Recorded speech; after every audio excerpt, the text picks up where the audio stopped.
Bienvenidos a este segundo episodio de Alucinados. Nos da mucho gusto poderlos recibir nuevamente y que, mejor dicho, ustedes nos puedan recibir en sus hogares. Como siempre es un gusto poder compartir esta aventura con Martín y con Mauricio, así que les cedo la palabra para que les den la bienvenida. Hola, bienvenidos, es un gusto estar nuevamente con ustedes.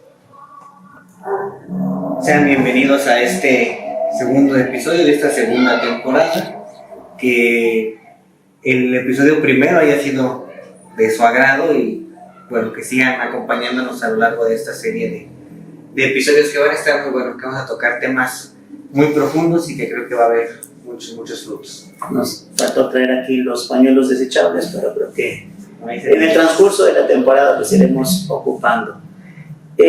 Me da un gusto, esperemos que esta segunda etapa, esta segunda temporada de Alucinados vaya ayudando a que cada uno de nosotros podamos ir caminando en esa sanación de nuestras heridas. Como lo vimos el episodio pasado, haciendo una relación entre las tentaciones de Jesús en el desierto y nuestras propias heridas, veíamos que siempre va a estar presente, si no sabemos manejar nuestras emociones, esa tentación de querer manipular o de querer ocultar nuestras heridas y pues empezar a culpar a otros de nuestras reacciones. Este segundo episodio queremos ir a una solución y tomando el texto del Evangelio de San Mateo que nos narra la transfiguración del Señor, queremos llevarlos al monte, al encuentro con Dios. En la Biblia, el monte siempre es el lugar del encuentro con Dios. En el monte Sinaí, Dios entregó las tablas de la ley a Moisés. En el monte Tabor, Jesucristo se transfigura para mostrar el esplendor de su gloria a sus discípulos. Y es a donde queremos llegar en este día, a que podamos vislumbrar en el resucitado, en el transfigurado, el camino para la sanación de nuestras heridas. En este segundo episodio, Mauricio nos irá coordinando, nos irá llevando la reflexión de este capítulo, así que los dejo en sus manos. Gracias, Padre. Bueno, en este segundo capítulo, vamos a lo que es la transfiguración. La transfiguración nos muestra que antes de la cruz hay una revelación. Vamos a ver cuando Cristo transfigura nuestra vida. Nos lleva al monte, va a haber luz, va a haber temor y vamos a escuchar la voz del Padre y luego nos va a enviar una misión. Y vamos a subir al monte acompañados de Jesús. Y la primera pregunta que iniciamos este día será: no reaccionamos a lo que pasa, sino reaccionamos a lo que nos pasó. La primera es: ¿por qué reacciono así? Reacciono así. ¿Tú quién gusta iniciar? Híjole, creo que esta serie de reflexiones que vamos a venir manejando también a lo largo de esta cuaresma y la semana pasada, me ha dejado mucho que pensar, ¿no? Tenemos que también nosotros prepararnos antes de cada episodio y estar leyendo espiritualmente también, entrar en ese momento de intimidad, ¿no? Y cuando decíamos subir al monte y ser transfigurado, ¿sí?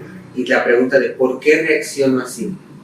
Me quedó algo muy marcado, que fue lo que decía Mauricio, de no reacciono a lo que está pasando, sino a lo que pasó, ¿no? Y también me entraba un poquito la duda de decir, nos muestra primero también su gloria en la transfiguración, pero luego viene algo más fuerte, que fue lo que pasó el Señor.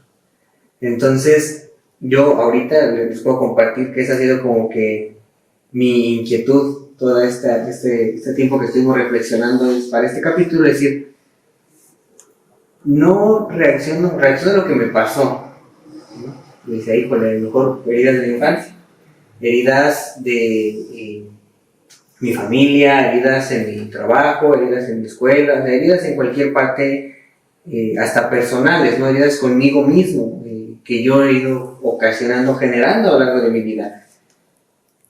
Y eso ojalá pueda ayudar al Padre Mau a responder, es decir, ¿eso quiere decir que entonces viene algo peor? Es decir, estoy sanando esa herida, estoy reaccionando así para lo que me pasó, para llegar a una transfiguración y luego viene otra cosa peor.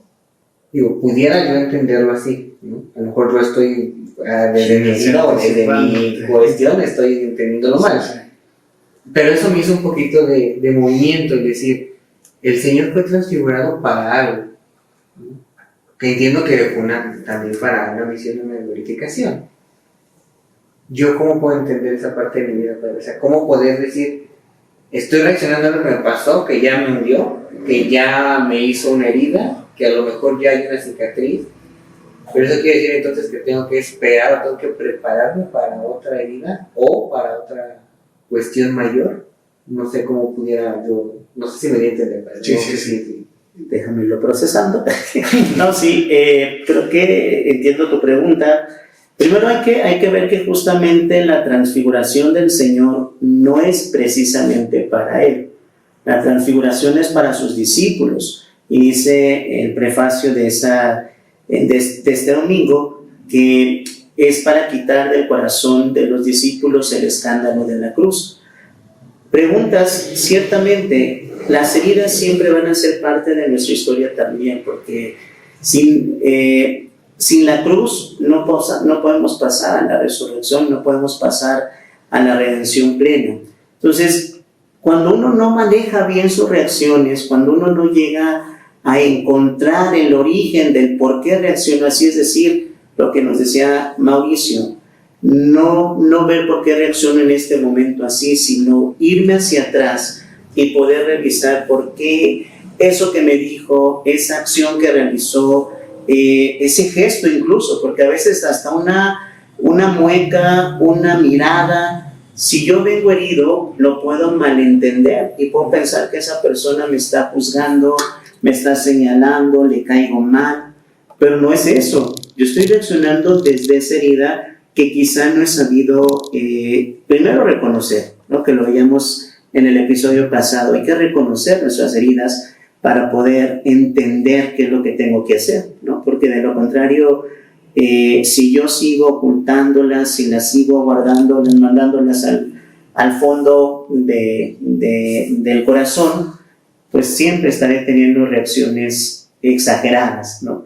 Y a lo que preguntas, sí, yo creo que una vez que nosotros vamos aprendiendo a sanar estas heridas, nos prepara para lo que viene más adelante, nos prepara para lo siguiente, que sin duda a lo mejor va a ser un dolor más fuerte, que sin duda puede ser una tristeza más grande, pero ya cuando tú tienes la experiencia de haber sanado una herida que te estuvo lastimando, que te estuvo haciendo daño, que te impidió relacionarte de una manera más plena con los demás, es cuando entonces, pues adelante, ¿no? Y por eso entonces la transfiguración lo que quiere hacer es ayudarnos a entender, sí, la cruz es necesaria, las heridas son necesarias, pero si yo miro hacia adelante y veo cuál es la consecuencia de poder asumir mis heridas y de poderlas sanar, que es la transfiguración, el volver a ser otra persona. Ya Mauricio nos irá un poquito diciendo más adelante, cuando encontramos debajo de todas las cosas que nos ponemos encima,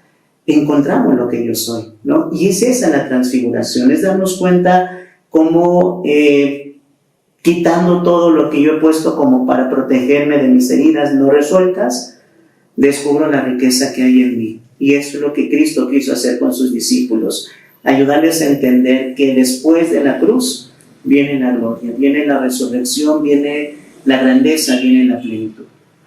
¿Tú cómo ves, David?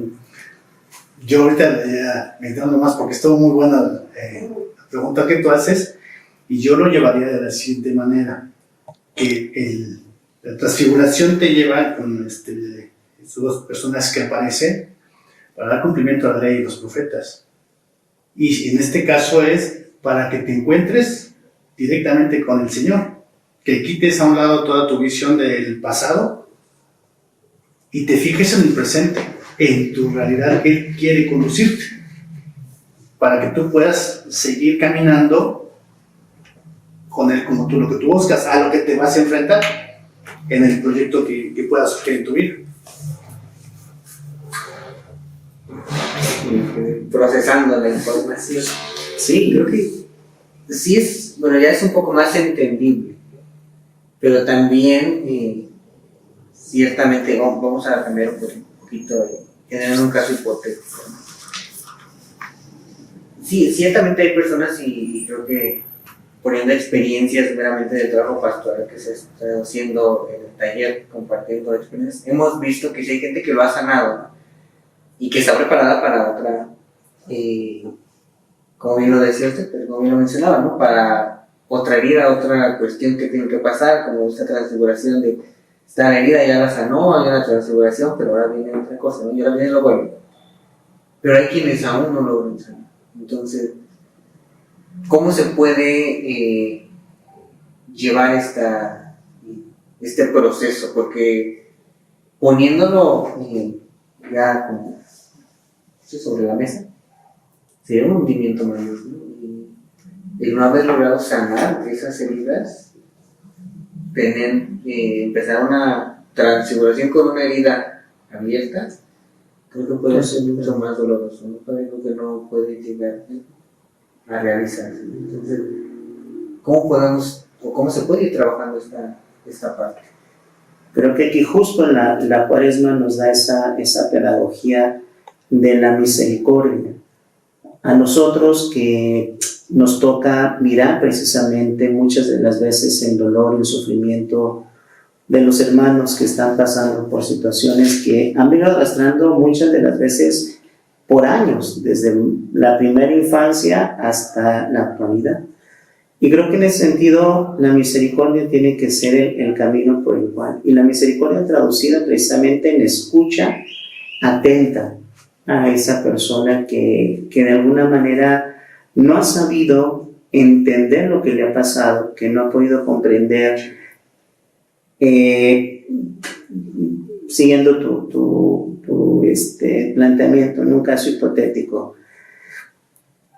Una persona que en su infancia haya sido abusada, violentada en su persona, que de alguna manera la primera reacción que se tiene de quienes han atravesado por una situación de abuso es culparse. Un niño no logra entender por qué esa persona le lastimó. No lo logra entender porque no tiene la capacidad de raciocinio que tenemos los adultos. Entonces lo único que logra entender el niño es que algo hizo para generar esa reacción en la otra persona. Entonces, imagínate si esto, que a la par de no saber o de pensar que hiciste algo para poder generar una reacción de ese tipo en la persona que abusa, viene la vergüenza, porque el niño sí logra sentir vergüenza, logra sentir que eso está mal, no logra dimensionar hasta dónde ha llegado la agresión que ha vivido, pero sí entiende que eso no estuvo bien. Entonces, si añadimos que no lo puede comentar porque muchas de las veces hay una amenaza del abusador, hay una situación de vergüenza de parte del niño y hay un sentido de culpa del niño o la niña, obviamente eso no lo va a poder compartir, ¿no? Entonces, conforme va avanzando y no va resolviendo, eso se va acrecentando, que puede afectar en una relación de noviazgo, puede afectar en una cuestión de su propia dignidad, en donde quizá una consecuencia del abuso es que la persona se sienta minusvalorada y que entonces esa persona ya adulta no logre saber respetar su dignidad y que se sienta entonces pues como un objeto, ¿no? Entonces nos toca entonces a nosotros brindar ese espacio, que creo que los talleres están generando esta cultura y esta sensibilidad para que quienes han pasado, no un caso como este que pongo en un sentido hipotético, pero que es una realidad que vivimos incluso en nuestra comunidad, pero sí nos toca entonces brindar esa confianza, brindar esa misericordia, esa escucha atenta, y poder hacer entender que la persona fue víctima de un agresor, ¿no? Y esto no significa que tiene que seguirlo repitiendo a lo largo de toda su historia, que tiene que seguir dejándose insultar, maltratar, porque muchas de las veces, y esto pasa más en el caso de las mujeres, que al tener una experiencia agresiva en su infancia, pues cuando viven ya en pareja, cuando viven ya en matrimonio, pues permiten que muchas de las veces la pareja les insulte, les maltrate, porque viene toda esta situación, todo este bagaje de su infancia. Entonces creo que lo primero es escuchar. Creo que no nos toca a nosotros hacer más, nos toca escuchar, ser misericordiosos, lograr hacerle entender a la persona que es víctima de alguien que no supo cuidar, ¿no? Y creo que en el fondo es hacerle entender que no es su culpa, sino que esa persona no supo valorar su riqueza como pequeño, como pequeña, como hijo de Dios. Y creo que entonces lo segundo es ayudarle a que ella tome, o esa persona tome la decisión de salir de ese lugar en donde se encuentra, de ese claustro en donde se ha encerrado por miedo, por protección, porque fue la manera que descubrió que quizá no le iban a hacer tanto daño otra vez, ¿no? Pues creo que nos toca ser misericordiosos, y ese tiempo de la Cuaresma nos lleva precisamente a salir de nosotros, porque quizá quienes estamos aquí, quienes nos están viendo, quizá no hemos pasado por una experiencia de dolor como esta que les presento, pero eso no significa que no seamos capaces de condolernos y compadecernos de quienes han pasado por una situación así o por tantas que se nos presentan en el día a día, ¿no? Yo creo que lo primero sería eso, acoger, escuchar y tratar de ser misericordiosos. Y creo que aquí hay un punto también importante de todo esto, ¿no? Que viene al siguiente punto de la lista de noticias. Si bien, ante cualquier caso hipotético, ¿no? De cualquier tipo de abuso, cualquier tipo de herida, cualquier tipo de pues de dolor que vive una persona a lo largo de su vida, muchas veces cuando no está sanado generamos un caparazón, generamos una protección momentánea, porque no es algo que nos pueda durar toda la vida, ¿no? No sé, Mau, tú ilústranos. Perdón, ustedes saben la historia de las perlas, cómo es que se hacen las perlas, si la conocen.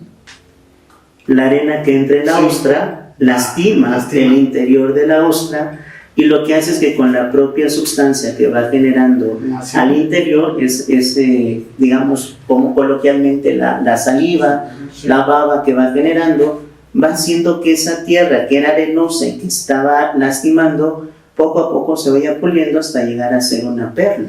Entonces, a veces también podemos aprender de esta situación. Nuestras heridas no tienen por qué lastimarnos siempre.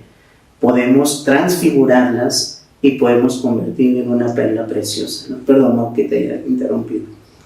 No, y tienes razón, porque en todo lo que tú mencionabas, y muchas veces cuesta decirlo, manifestarlo o expresarlo, porque en la mayoría de las veces, tal vez estoy mal, viene personas que dicen que te quieren, que te aman, que van a estar contigo, que te cuidaron, te van a cuidar, y no sucede así. Y entonces ahí es donde se forma ese caparazón, y viene para la siguiente pregunta, que es las máscaras. Cuando somos heridos nos creamos máscaras, pero en esa máscara hay una luz, pero también hay un temor. Una luz para poder quitárnosla y poder expresar toda esa herida, ese dolor, ese rencor, esa tristeza, esa soledad, esos vacíos que tenemos. Y si esa luz no la aprovechamos para poder reflejarla, porque también no encontramos la persona idónea, la confianza, la empatía, la misericordia, como tú dices, nos podemos encontrar con ese temor. Es decir, mejor me bloqueo, me cierro, me pongo el caparazón y me pongo una máscara. Y esa máscara, hay una película que es el hombre de la máscara de hierro, algo así. El hombre de la máscara de hierro. Se la deja tanto tiempo que cuando él quiere quitarla, moverla, removerla, ya estaba impregnada en su piel. Y yo estaba meditándolo y me refiero que era más difícil, no tanto quitarse la máscara, el poder de dónde sacar fuerza para poder quitármela. Porque cuando me la quite, mis facciones, mis expresiones van a ser otras. Van a ser tal vez de furia, de enojo, de alegría, de tristeza, de llanto, lo que sea. Y no sé qué voy a encontrarme al ponerme o al quitarme esa máscara. Sí, al final de cuentas la máscara te da seguridad. O sea, te da una falsa seguridad, pero te hace sentir que sin eso eres vulnerable, ¿no? Y ciertamente quitarlo te vuelve vulnerable, ciertamente, pero creo que ese es el paso para empezar a sanar y para empezar a ir al fondo y descubrir lo que realmente es él, ¿no? Pero creo que también vivimos en una cultura en donde, o sea, ahora ya desde muy pequeños empezamos a hacer máscaras en nosotros mismos, ¿no? O sea, nos hemos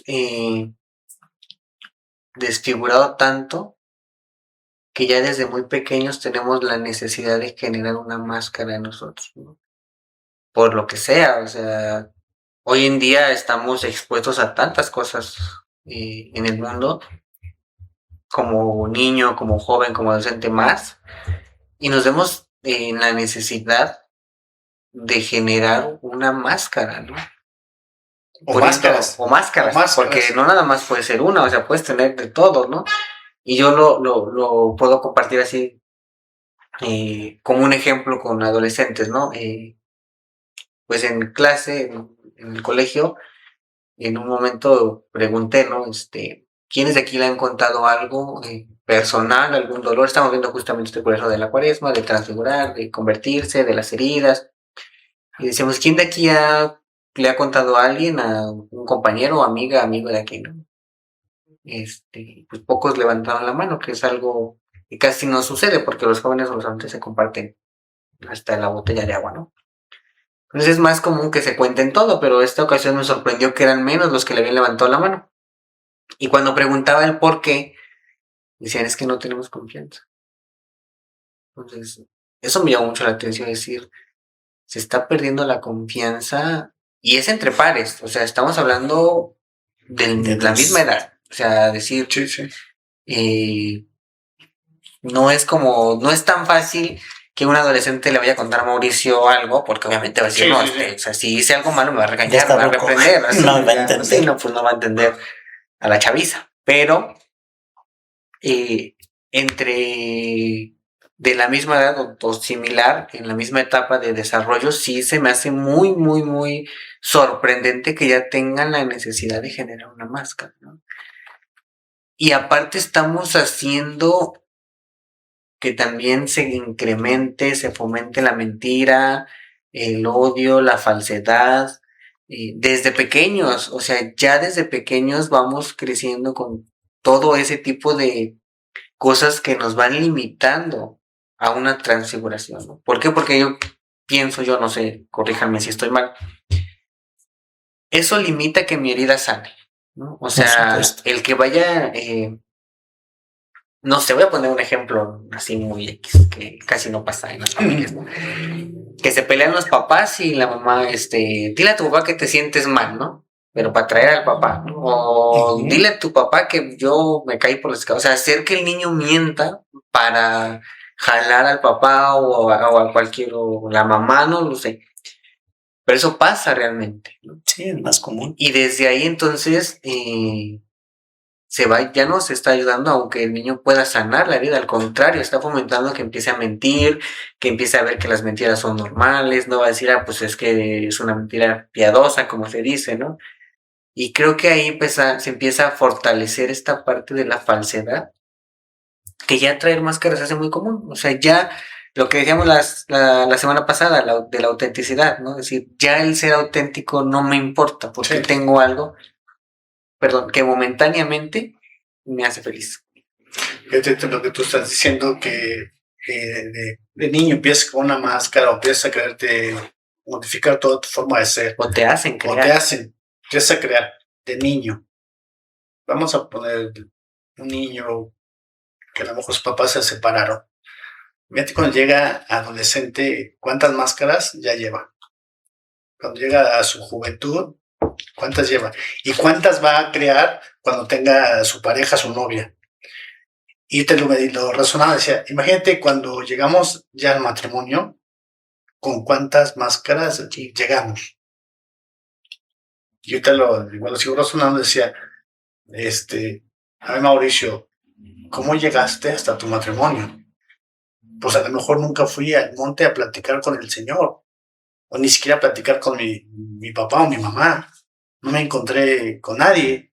Y así fui creciendo con máscaras de fortaleza, de autosuficiencia, que a lo mejor ni era ni autosuficiencia, era para sobrevivir nada más. Supervivencia. Supervivencia para protegerme de no ser lastimado, pero me estaba yo lastimando yo al poder sentirme el todopoderoso, me estaba lastimando. Y cuando va avanzando la edad, dices, chin, la prepa, la universidad, más máscaras, de que convives con gente de otro nivel económico y tú te tienes que comportar así por esto y por lo otro, porque si no, no encajas en este grupo, porque si no, no te llaman, no te invitan. Entonces, cuando descubres que tienes otros talentos y con eso te empiezas a defender, ¿no? Al menos en mi caso, descubrí los talentos que yo tenía y por ahí traté de sobrevivir. Mínimo decir, aquí estoy, sí cuento, ¿no? Pero más adelante descubres que a lo mejor nada más era un disfraz. Porque muchas de mis heridas pensé que eran parte de mi identidad y no. Yo pienso que empecé a mucho a distorsionar mi identidad de ser hijo de Dios. Y como las preguntas es, a la luz, muchas las pude a lo mejor corregir o sanar, porque a lo mejor están muy por arribita. Pero en el temor me puse una máscara de, a ver, nadie me va a hacer daño. Nadie. Y ese nadie implicó también yo llevarme entre los pies a muchas personas. A lo mejor también a mis hermanos, a lo mejor también a mis compañeros de la escuela, donde sea, lastimar a las personas. Y cómo se va distorsionando fui distorsionando esta imagen, ¿no?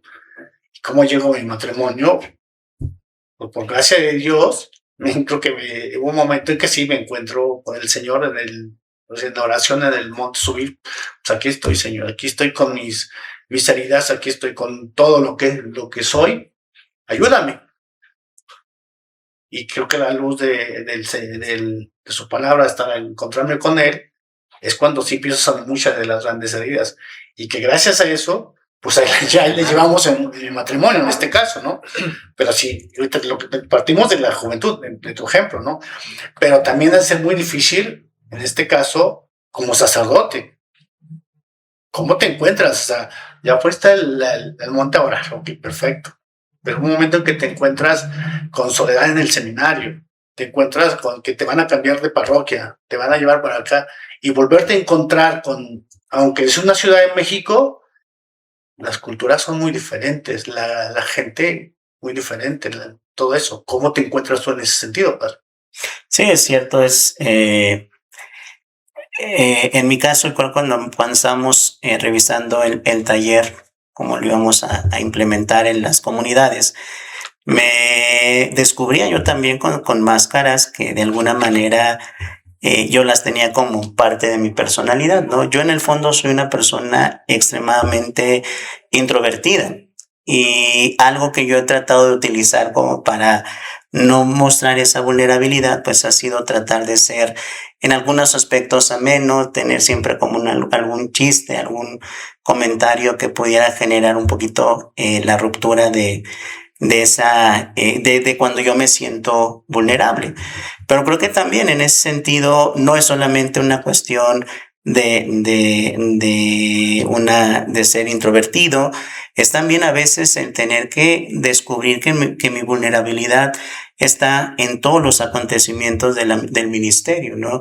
Desde una experiencia de atención a un enfermo que toca también mi realidad, me increpa en el ver el dolor y el sufrimiento de los hermanos, ¿no? Para mí ha sido muy difícil tener que celebrar exequias porque pues aun cuando ha sido un proceso de sanación a lo largo de ya varios años, me confronta con la muerte de mis propios padres, ¿no? Entonces, algo que también a mí me vulnera, me hace más, y a lo mejor un poquito la máscara que he tenido que utilizar ha sido la de no quiero involucrarme tanto con la familia, porque sé que también comprendo el dolor y sé que no es fácil tener palabras de consuelo en momentos difíciles como estos, ¿no? Entonces, creo que de alguna manera ir descubriendo cómo a veces esas experiencias dolorosas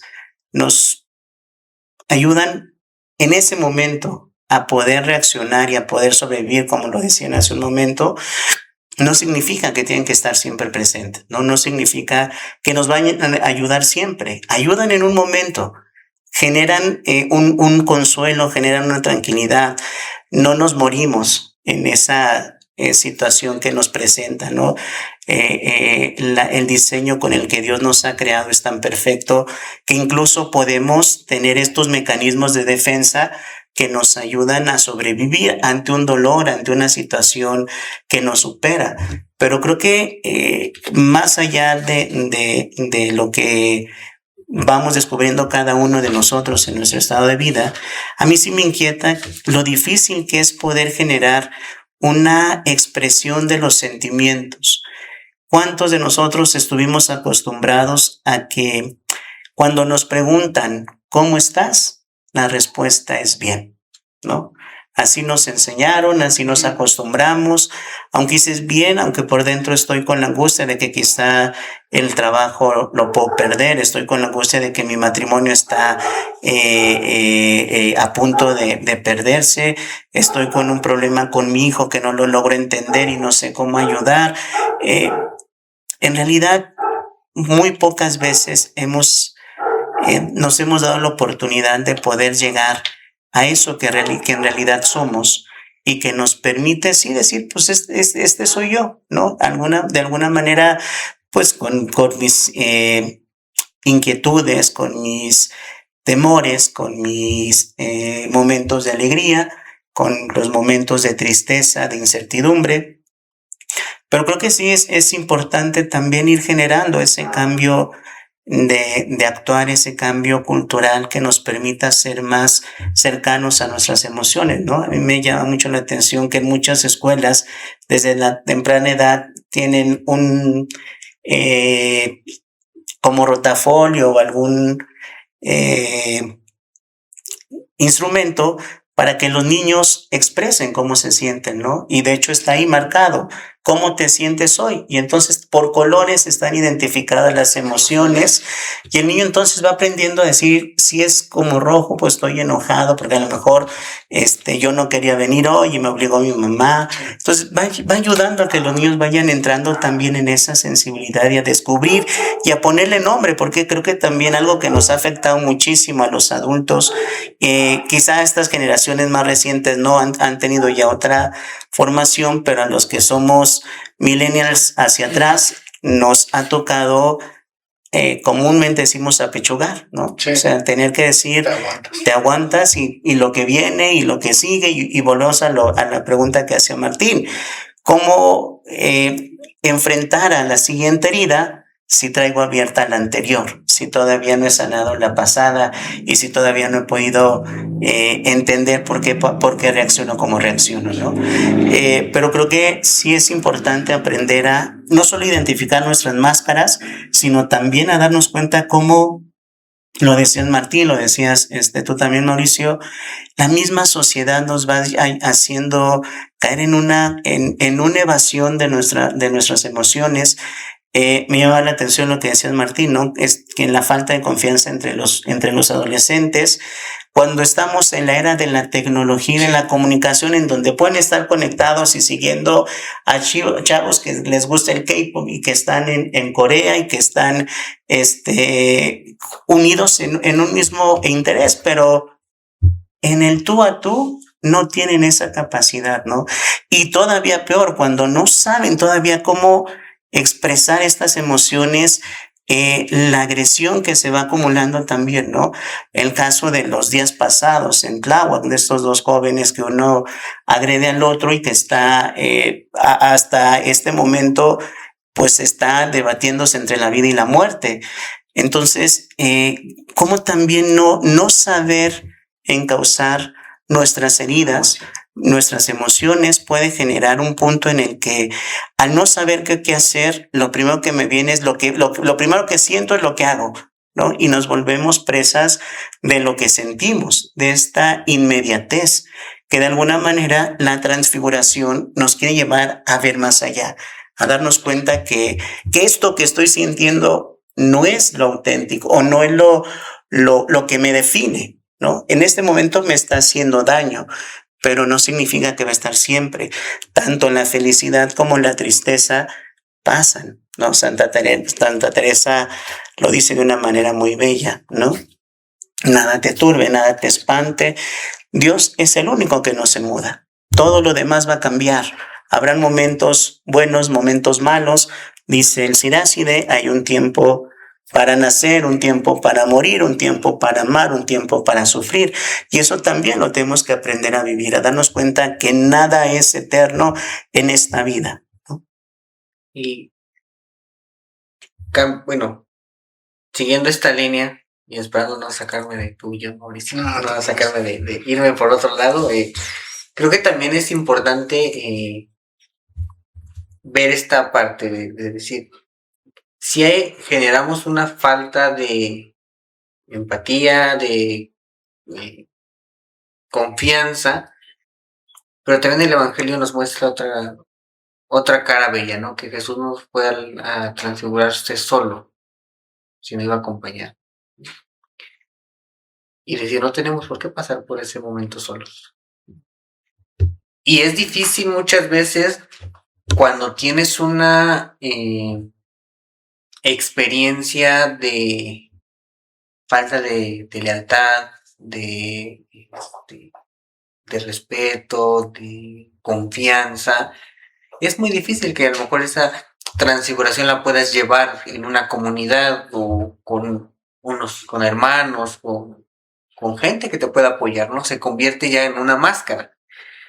Y entonces ya no puedes hacer tu transfiguración en comunidad, porque no creo que tengamos que pasar por eso solos. Creo que el Señor, ahí en el mismo Evangelio nos ha puesto el ejemplo, ¿no? Él fue a mostrarles la transfiguración a algunos apóstoles. Pues no creo que tengamos que pasar eso solo. Pero viene esta parte de también no podemos abrirnos completamente, ¿no? Como decir, estamos como en un punto actualmente, decir, no puedo ni contar todo, pero tampoco puedo como que no guardarme tanto, ¿no? Entonces, es muy complicado, creo yo, poder llegar a una transfiguración cuando no se ha encontrado una confianza con alguien. Y eso lo vemos muy común afuera. O sea, no hay una confianza con la gente, ¿no? Y está desde que no puedes dejar tu escoba en la calle porque se la llevan, ¿no? No puedes sacar tu bote porque se lo llevan, ¿no? Entonces, empieza desde cosas muy pequeñas en donde ya no puedes confiar hoy en día en nadie. Y eso va generando que vayas haciendo un caparazón y que digas, pues yo puedo solo, ¿no? Y pasa en los matrimonios a lo mejor muchas veces, esa es su manera de desgaste, si ya no puedo confiar en la otra persona porque le cuento y le vale gorro lo que siento, ¿no? Y nomás me dice que sí, pero digo, quiero pensar, no sé, no he estado en un matrimonio, no sé cómo sea, estoy hablando a la y se va, pero es lo que se escucha, ¿no? Es decir, esa falta de confianza va haciendo que no podamos avanzar a la transfiguración, primero a la sanación y luego a la transfiguración. Y es muy complicado poder compartirlo con alguien, ¿no? Bueno, a mí me costó mucho trabajo, o sea, yo me costó mucho lograr abrirme con una persona, ¿no? ¿Por qué? Por todas las situaciones que se vive en la familia, en casa, ¿no? Es decir, uno como niño, la primera fuente de confianza es la mamá o el papá, ¿no? O sea, creo que siempre uno llega del kinder, llega de la escuela y a lo primero que le cuenta, pues a la mamá o al papá. Entonces, para los niños es su referente de la confianza suprema, ¿no? Y es muy lastimoso cuando tú le cuentas algo a tu mamá y luego la mamá va y se lo cuenta a la tía, ¿no? Y tú escuchas que se lo cuenta a la tía, entonces ya ahí generas como que uno dices, hijo, mi mamá, yo esto se lo conté a mi mamá y... ¿no? O va y se lo cuenta a la abuelita, que fue algo que yo tengo una experiencia así, ¿no? De que yo le conté algo a mi mamá así como que súper top y ya mi mamá fue y se lo contó a mi abuelita. A lo mejor no en el afán de querer divulgarlo, ¿no? A lo mejor mi mamá buscaba, ahora lo entiendo así, ¿no? Un consejo o algo para que mi mamá pudiera darme herramientas, no sé, para guiarme. Pero yo en su momento lo vi como una puñalada por la espalda, así como de, que no sé, mi mamá, ya no puedo confiar en mi mamá. Y eso genera que empecemos a mentir, ¿no? Que empecemos a ya no tener la confianza con la mamá. Entonces, hasta ese, por ejemplo, antes de ese suceso, yo le contaba todo a mi mamá, ¿no? Y la primera vez que yo me fui de pinta en la secundaria, yo le dije a mi mamá así como de, voy a ir de pinta, mamá, ¿no? Y me voy a ir a tal. Yo prefería que mi mamá supiera a que me encontrara en la calle. Aparte, mi temor más grande, pues mi papá en ese momento era taxista, entonces yo no sabía si me lo iba a encontrar en el Mixcoac o me lo iba a encontrar en Chapultepec. Entonces, a mí se me daba miedo que me fuera, y aparte tengo familia por todos lados. Entonces yo decía, nunca falta que te encuentres a la vecina y le diga a tu mamá. Entonces, hasta ese momento yo le contaba todo. Después de eso cambia mucho la percepción de confianza que tienes hacia esa persona. Y eso va haciendo que ya no pueda, o sea, me costó mucho sanar con mi mamá. O sea, esa relación, aunque fue una cosa de verdad pequeñísima, para mí se me hizo algo así. Y me costó mucho, mucho poder generar otra vez una confianza de una sanación en comunidad. Yo te preguntaría, ¿cómo te sentiste durante todo ese tiempo en que no podías confiar en tu mamá? Mal, vamos a llamar vacío, ¿no? De decir, vamos a llamar vacío y lleno, vamos a ponerlo así. ¿Por qué? Porque me sentía con todo, cargado, pero a su vez me sentía vacío, porque no tenía dónde. No había dónde. ¿Y cómo lo expresabas? Es que ahí generas más carácter. ¿Por qué? Porque entonces, aunque yo, por ejemplo, una de las cosas que más me acuerdo que no le conté a mi mamá y que fue algo mucho que me dañó mucho fue que yo me empecé en la secundaria, yo empecé a fallar académicamente, ¿no? Eso hizo que mis propios amigos, que eran mis amiguísimos de primero, me empezaran a molestar, ¿no? Y a generar ya un acoso y yo no podía contarle a mi mamá, porque yo no sentía la confianza. Entonces yo llegaba a mi casa y ya, todo bien, todo nice. Mi mamá me daba mi lunch, ¿no? Mi tortita, mi sándwich, mis galletitas y yo no me lo comía, ¿no? Entonces yo pasaba hambre. Yo iba en una escuela que entraba a 7:30, salía a 3:30, pues eran 9 horas de estar en la escuela y no comía nada. Y yo no podía llegar a mi casa y decir, tengo hambre, ¿no? O a lo mejor sí, pero no podía devorarme todo un platote de comida. Aunque yo era mi deseo comer, pues tenía que aguantarme. Y si ya me rompieron el cuaderno, pues híjole, tengo que buscar la manera de que mi cuaderno esté bien, ¿no? O si ya me escondieron el cuaderno, el material, la mochila, me rompían, me hacían. Yo tenía que buscar la manera de ocultárselo a mi mamá. Y eso fue generando que yo me empezara a cansar. De que quería dejar la escuela, yo ya no quería ir a la escuela, dije ya no quiero ir a la secundaria. Si no es hasta en una ocasión que interviene mi papá, porque yo dejé de ir todo un mes a la escuela, pues hablando a la casa de mi papá y cómo está, queremos saber por qué no ha venido. Y un día mi papá llega de imprevisto, me preguntaron así mucho tiempo, ¿qué pasó? ¿Qué pasó? ¿Qué pasó? ¿Qué pasó? Y yo, nada, todo bien. Pero yo generando una máscara como de, todo está bien, no pasa nada, no hay nada que investigar, yo me sentía bien, intentaba estar bien, ¿no? Aunque por dentro yo me sintiera lastimado. El momento en el que todo rompió fue cuando mi papá llegó de imprevisto un descanso a la secundaria y vio como el compañero me arrebató mis cosas, yo no le quise dar mis galletas y las aplastó. O sea, hizo las galletas pedacitos y las tiró así en el piso. Entonces mi papá vio esa escena, ¿no? Y pues me dijo así como de, ¿qué onda? Y pues obviamente ya no me dejaron salir de la escuela hasta que no les contara la verdad a todos. Y les costó pues prácticamente todo el día que yo decía es que, pues sí, quiero estudiar, pero me quiero cambiar de escuela. ¿Y por qué? Yo en ese momento le decía a la trabajadora social, pues es que es mucho tiempo, son 8 horas, 9. Y me acuerdo que trabajaba, me decía, si sales a un trabajo, vas a trabajar lo mismo. Y yo, Claro, claro, ya, claro, pero ¿quién dijo de trabajar? Entonces, bueno, regresando así como que al tema central es, me sentía tan vacío que empecé a optar por otras cosas también. Empecé a querer satisfacer con otras cosas. Nunca llegué a autolesionarme en ese momento, nunca llegué a hacerlo. Sí lo pensabas, ¿no? Porque empiezas a ver tantas cosas que llega un punto en el que no encuentras una solución. Y hay algo también importante, que entonces ya no le tienes confianza a los adultos. Porque tienes a una mamá que era adulto, entonces generas que todos los adultos te van a traicionar. Y mis compañeros, que eran mis amigos, también lo hicieron. Digo, yo creo que casos como este nos encontramos en toda la vida. Y no te ayudas o sea, ¿cómo sanas en comunidad? Pues yo creo que tú mismo, perdón, tú mismo te estás dando la respuesta. Vas a sanar cuando tú descubres esa necesidad de que no puedes más. Desafortunadamente, los seres humanos reaccionamos de esta manera en general. Habrá quien tiene siempre un acompañamiento diferente, quien tenga una formación familiar, estructural diferente y que pueda manejar las cosas mejor, ¿no? Pero el gran común, el grueso de la población, sí aprendemos a callar, pero la misma necesidad, la misma situación de ya no poder más, te lleva a arriesgarte a confiar nuevamente, ¿no? Y decías de Jesús.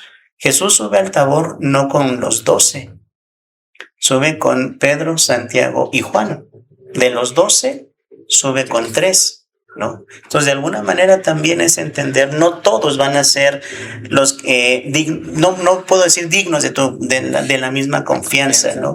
Pero no todos van a tener la misma capacidad de. Entonces, creo que también en este sentido, el dolor te va a llevar a confiar, a tener que decir, no puedo más, tengo que hablar, tengo que decirlo, esto me está sobrepasando, ya no puedo más, ¿no? Pero no lo va a hacer con todos. Siempre habrá alguien más especial, y lo digo así entrecomillado, con quien tú vas a poder decir, me está pasando esto, ¿no? Y eso es lo que te va dando paso a confiar, a lo mejor en diversos niveles, pero eso te ayuda a saber entender que lo que sí necesito compartir, lo que yo quiero compartir, eso es lo que necesito. No siempre, lo decías cuando planteabas tu inquietud, no se dice todo, no hay que decirlo todo, pero lo que tengo que decir, sé que si lo tengo que decir con toda honestidad, porque es ahí donde voy a encontrar el camino a la transfiguración, ¿no? Entonces creo que darnos cuenta, Cristo mismo nos pone este ejemplo, no son los 12 los que suben al Tabor, son 3, ¿no? Y de esos 12, 3 son los que han estado con él, 3 que lo acompañan en la resurrección de la hija de Jairo, sí, que están conscientes también de lo que han visto, que quizá los otros no pudieron ser testigos, no porque Jesús no los quisiera, sino porque Pedro tiene la cabeza y tenía que acompañar a la iglesia en los momentos de la ascensión y que le tocaba llevar la barca. Santiago y Juan tenían también ese cuidado, el ímpetu, son los hijos del trueno, como le llama Jesús. Entonces tienen también ese fuego, esa fuerza para sostener a la comunidad, para sostener a los otros 9 y poder acompañar, ¿no? Entonces, creo que también ahí hay un ejemplo que nos pone el Señor de cómo la confianza se tiene con aquellos con quienes sabemos que también nos van a hacer fuertes y que incluso la situación que yo pueda compartir puede fortalecer a los demás también.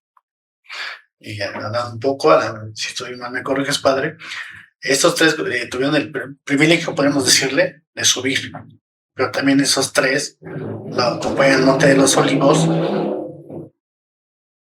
y ahí como que le fallan. Y fue lo que estás diciendo aquí, ¿le comparto o no le comparto, madre? Le comparto, por si eres como joven, les comparto este triunfo, esta alegría, este dolor, esta tristeza. Yo sí voy a confiar con ellos, los voy a invitar. Pero en un momento difícil, les quieres compartir algo, dices, ching, pues no estoy. Ah, sí, Martín. Pues viene un poco como de decepción, ¿no? Entonces eso lo quiere compartir.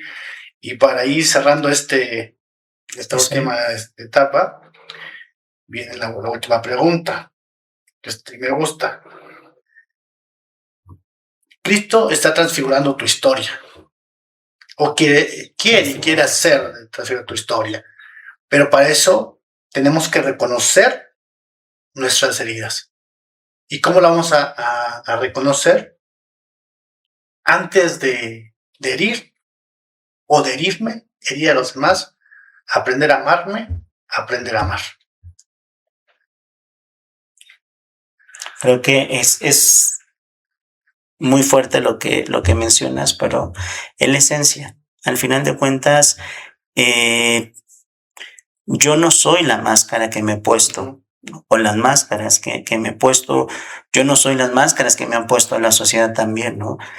Hace un rato lo mencionabas. A veces el sacerdote se sigue esperando que sea inmaculado, que sea...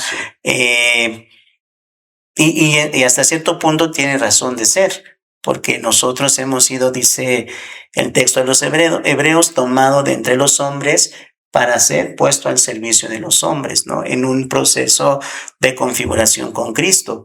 Pero creo que también cuando uno empieza a darse cuenta de que no soy lo que el otro quiere, no soy lo que yo me he creado, no soy lo que he pensado que soy, ¿no? Empiezo a descubrir que lo que sí soy es que soy hijo de Dios, que soy imagen. Hay un teólogo, se me va ahorita el nombre, pero maneja 4 etapas de la imagen de Cristo en el ser humano. La imagen creada, de la que nos habla el Génesis, la imagen deformada por el pecado, la imagen redimida con Cristo en la cruz y la imagen glorificada en la vida eterna, ¿no? Entonces, si nos damos cuenta, eso es lo que sí está por debajo de todo lo demás.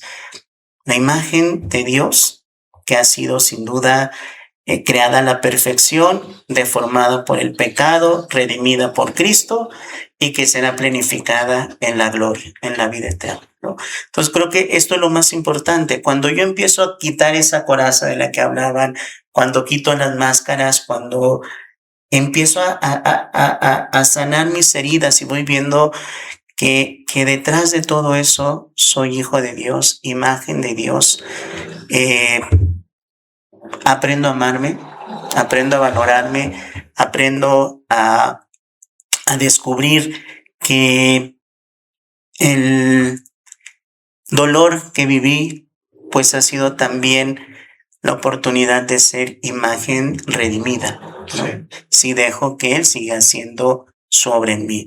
Yo creo que en el fondo darme cuenta que el tesoro más valioso que está presente debajo de todas las máscaras y debajo de las heridas es la imagen de Dios en la que yo he sido creado, la imagen de Dios que ha sido redimida por Cristo, la imagen de Dios que llegará a su plenitud en la vida eterna.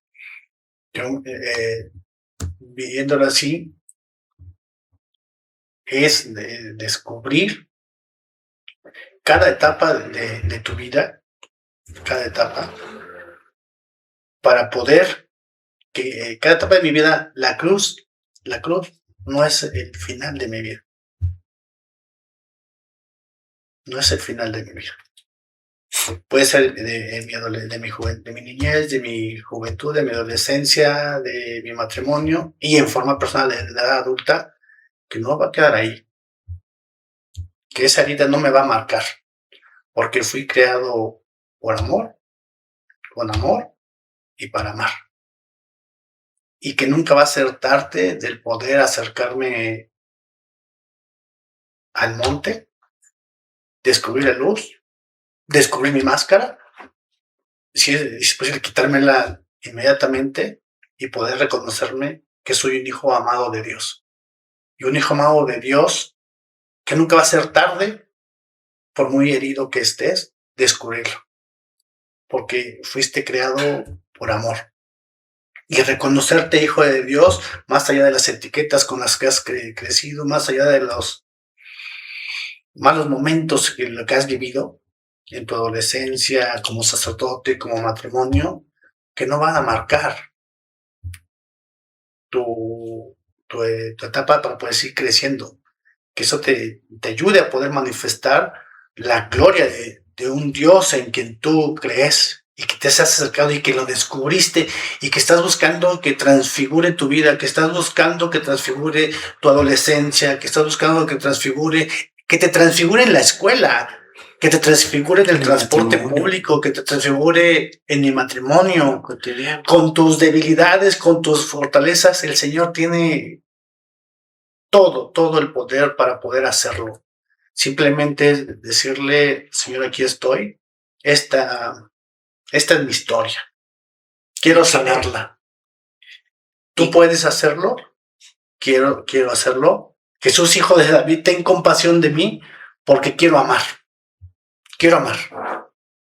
Y justamente, pero quisiera despertarles esa inquietud. Es el tema que vamos a tocar precisamente en el siguiente episodio. Cómo esta intención y este amor tan grande que Dios tiene por nosotros, que no nos deja en nuestro pecado, ¿no? Entonces, invitarles a que estén atentos para el próximo episodio. Pero no sé si quisieran alguna aportación final. Pues, es como cerrando la idea un poquito, o aportando más bien a la idea de Mau, querer tener ese encuentro con Cristo, porque no nada más es llegar a una transfiguración, pero es una transfiguración con Cristo.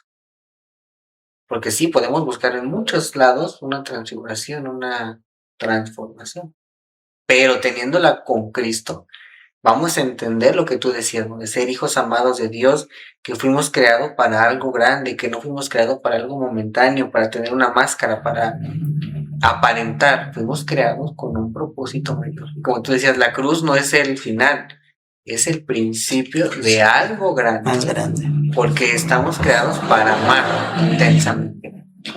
Y creo que me vino a la mente ahorita que tú estabas comentando la imagen de la oveja perdida, ¿no? Es decir, ¿cómo la encontró Jesús? Herida. Y así la tomó en sus brazos y así la regresó a su corral, ¿no? Dejando atrás a las 99 que estaban sanas. O a lo mejor tenían heridas, no sabemos cómo estaban las otras 99, no dicen que estaban sanas, pero ve tú a saber. Pero decir, ser esa oveja perdida, ¿no? Que cuando ya estemos en los brazos de Jesús, no patalear, no echarnos a correr. Al contrario, dejar que nos lleve al corral, que es a lo que le tenemos miedo. Que una vez que Jesús ya nos toma en sus brazos, querer echarnos a correr para regresar al monte, porque lo que nos gusta es andar libremente en el monte, ¿no? Y tenemos miedo a eso, a estar con él en el corral. Entonces, y tiene mucha razón. Concluyendo, si tal vez no nos da miedo dejarnos abrazar por el Señor, es porque nos da miedo aprender a recibir amor. Nos da miedo saber que fuimos creados también para recibir amor. Y cuando el día que lo podamos permitir, saber recibir amor, estamos siendo, creo yo, misericordiosos con uno mismo. Estamos en este momento ya no lamiendo nuestras heridas. La estamos mirando y como un sentido de triunfo, de decir, sí pude.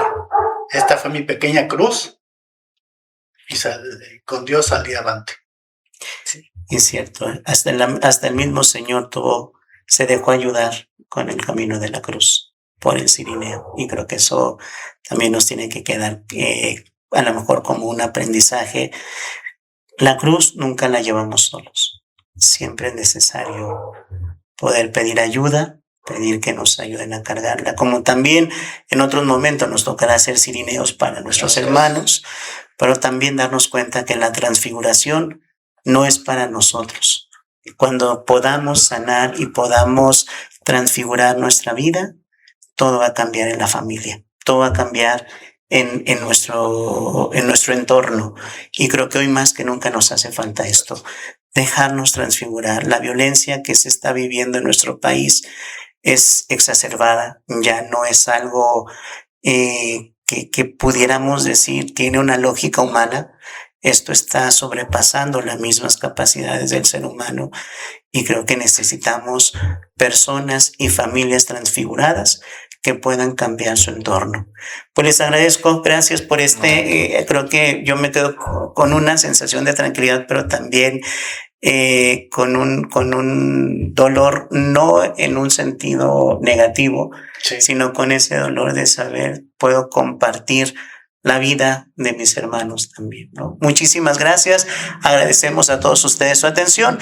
Invitarles a que en los comentarios puedan dejar si quieren que les saludemos en el próximo episodio, si quieren que podamos nosotros compartir alguna situación particular, si hay alguna historia que quisieran compartir con nosotros, pues pueden dejarlo en los comentarios y con mucho gusto estaremos interactuando en los siguientes episodios. Dios les bendiga. Muchísimas gracias. Pasen muy bonita noche. Buenas noches.